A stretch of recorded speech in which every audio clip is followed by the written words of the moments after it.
E já estamos de volta, agora são 10 horas e 15 minutos. Hora de quê? De ficar bem informado aqui no Manhã Diversa. Então vamos até a redação do jornalismo com a Renata Monteiro. Bom dia, Renata. Qual então é a notícia de maior repercussão aí pra gente? Bom dia, Roberto. Bom dia, Mariana, a todos e a todas que assistem ao Manhã Diversa nessa quarta-feira. Vamos falar sobre dois casos, dois assuntos, na verdade. Prometo ser breve, tá? Mas vamos falar de dois assuntos importantes. Um deles são os dois casos confirmados, né, da variante Ômicron aqui no Brasil. Esses dois casos, na verdade, são de um casal que mora, é um casal de brasileiros que mora na África do Sul, e esse casal veio para o Brasil para visitar a família. Ele desembarcou em São Paulo, né, e foi visitar a família. E nessa época que eles vieram, né, que essas duas pessoas vieram para o Brasil, ainda não tinha sido descoberta essa variante. E aí eles precisaram retornar para a África do Sul e por isso fizeram um teste PCR, né, que é de praxe. E aí foi aí que descobriram que eles testaram positivo e na coleta do material do teste realmente foi identificada a variante Ômicron. Eles estavam com sintomas leves e agora estão sendo monitorados pela Vigilância Estadual lá de São Paulo. Um outro caso que eu gostaria de falar também é sobre o julgamento dos 4 réus acusados pela morte de 242 pessoas, 242 jovens praticamente, né, da Boate Kiss lá em Santa Maria, né, esse incidente, esse incêndio foi causado lá em 2013, né, então tem quase 9 anos que aconteceu e agora eles vão ser julgados. Foram mais de 600 pessoas também feridas nesse incêndio e dessas pessoas feridas, a maioria ficou com sequelas, né, então depois de 9 anos, esse caso veio à tona por conta do julgamento que começa hoje. Esse julgamento tem expectativa de durar pelo menos uns 15 dias. Não vai terminar hoje, né? Porque tem muita gente para ser ouvida. Eu queria até, desculpa, eu vou falar até os 4 réus aqui que eu estava me esquecendo. Os 4 réus que vão ser julgados, né? Eles vão ao julgamento popular.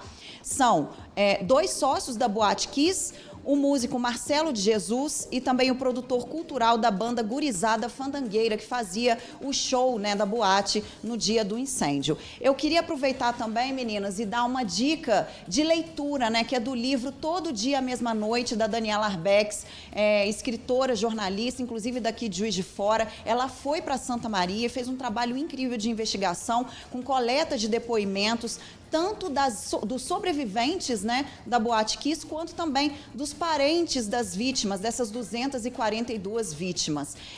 Claro que é uma leitura dolorosa, né, porque, enfim, é um caso muito triste, mas é muito necessário, porque também tem a ver com essa demora, né, da solução do caso. Roberta e Mariana.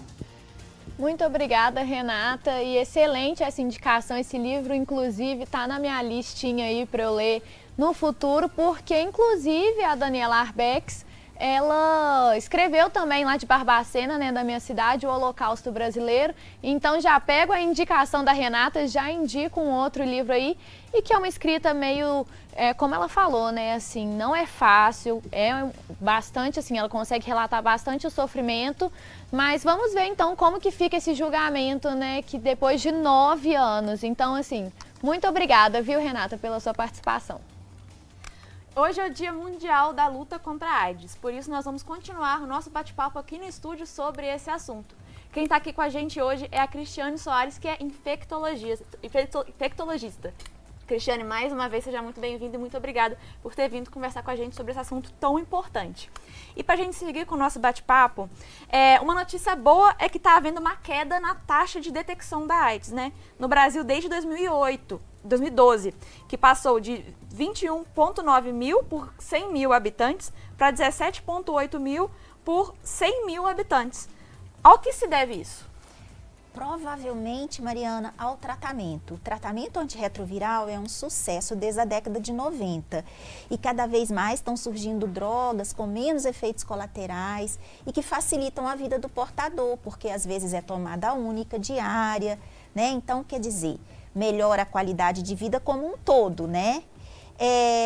E realmente é uma medicação que a gente precisa, por se tratar de uma infecção crônica, de usar diariamente. Isso é muito importante para a gente conseguir o objetivo, que é em detectar a carga viral. Aproveitando que a gente entrou aí no assunto do tratamento, né? Então ele é feito diário, né? Tem que tomar essas medicações diárias. Qual que é o risco de esquecer, porque realmente, né, tem que lembrar então todo dia de tomar esse remédio? Qual que é o risco para a pessoa? E eu queria aproveitar e perguntar se ele é oferecido pelo SUS, né? Como que é isso? Sim. Olha, a medicação é fornecida pelo SUS. O Brasil é um dos países que fornece gratuitamente o tratamento, o acompanhamento e a medicação.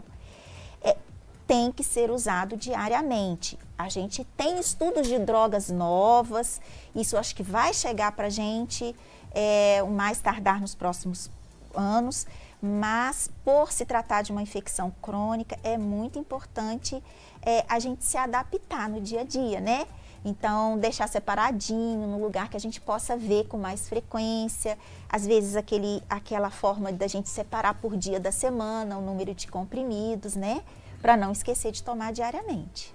E olha, com certeza né, a gente falou aqui de boas notícias, né? Graças à ciência a gente tem visto cada vez mais evoluindo os medicamentos, né? Evoluindo a situação, né, assim, né, que a gente falou, né, da não detecção, da redução desse número, né, mas uma coisa que ainda é muito grave, né, que ainda é um problema, sem dúvidas, é a chamada transmissão vertical, né, que é quando ele é passado de mãe para o filho. Em um período de 10 anos, houve um aumento de 21,7% de aumento na taxa por gestantes. Então, o que se faz para prevenir essa transmissão vertical do HIV? Eu acho que uma coisa é bom a gente deixar claro, que assim, a gente tem a detecção de mais casos na faixa etária dos 24 aos 35 anos. No Brasil, nas últimas décadas, a gente se mantém nessa detecção na proporção de 2,6 para 1. São mais homens acometidos do que mulheres. A quantidade de óbito e de AIDS, né, que é a fase avançada da doença, isso vem caindo na última década. As mulheres, a gente tem aí um aumento razoável da detecção do vírus na gestante, mas isso por um lado é bom, porque o pré-natal está se tornando cada vez mais adequado, né? A gente tem que testar a gestante 3 vezes durante o pré-natal. Com isso, essa testagem, fazendo o diagnóstico precoce que a gente falou anteriormente, a gente trata a gestante e aí não há transmissão vertical quando a mãe consegue indetectar a sua carga viral. Ela só não pode amamentar. Era justamente essa pergunta que eu ia fazer, então, como prevenir, né, essa transmissão vertical no momento do parto e o pós-parto, no período da amamentação, tem que ter algum cuidado relacionado a isso? A mãe não vai amamentar. O SUS também fornece uma medicação para secar o leite. Não é indicado também que o bebê mame em outras pessoas. Então, existe o aleitamento artificial, né? A criança usa uma medicação como profilaxia e ela é também acompanhada nos primeiros 18 meses. Mas a taxa de transmissão vertical, quando a mãe faz o tratamento direitinho e não amamenta, é 0. Muito bom saber. Que notícia boa. É isso que a gente fala, né? Assim, a ciência, graças a Deus, tá permitindo com que a gente possa passar essas informações, né? Porque é isso, né?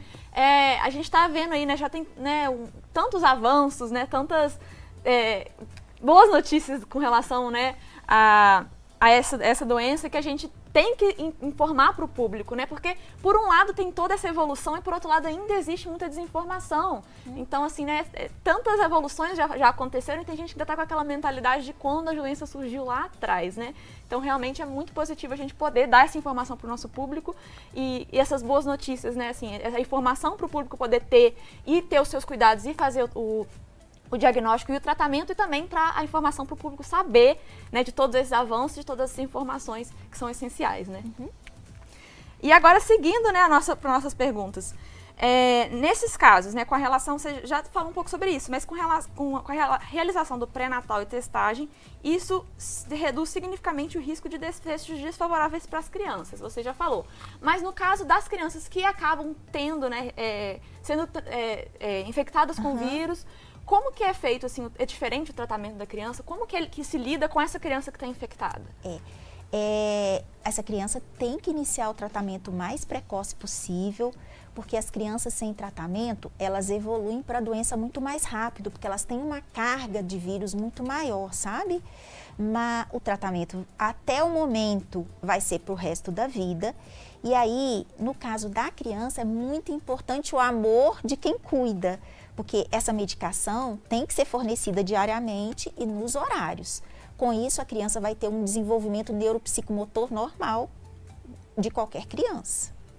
Doutora Cristiane, para a gente ir finalizando aí nosso bate-papo, para o pessoal de casa que quer saber um pouco mais, você indica algum site, alguma coisa que a pessoa possa, né, se informar, já que a gente está tanto batendo, né, na tecla da importância desse conhecimento, né, sobre esse tema, sobre essa doença?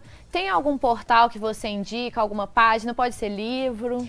Olha, a gente tem o portal do Ministério da Saúde, AIDS.gov, e lá a gente tem muita informação, tem como a gente pesquisar e tirar as nossas dúvidas. E com isso, a gente fazer a prevenção e quebrar todas as barreiras relacionadas ao portador do vírus HIV. Muito bom. Doutora, muito obrigada pela sua presença, pela sua participação e pelas informações tão valiosas.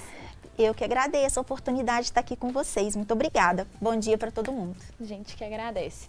E se você aí de casa quiser sugerir algum tema para as nossas entrevistas aqui no estúdio ou sugerir alguma reportagem, é muito fácil. É só enviar para o nosso WhatsApp. O número é esse que aparece aí na tela para você. E você também pode aproveitar a pausa que nós vamos fazer agora, no Manhã Diversa, para mandar para a gente suas dúvidas sobre orientação profissional e escolha da profissão, que ainda hoje uma psicóloga vai responder tudo para você. E depois do intervalo, é claro, tem o quadro Bora Rangar. Você vai aprender a fazer um queijo com goiabada como você nunca viu.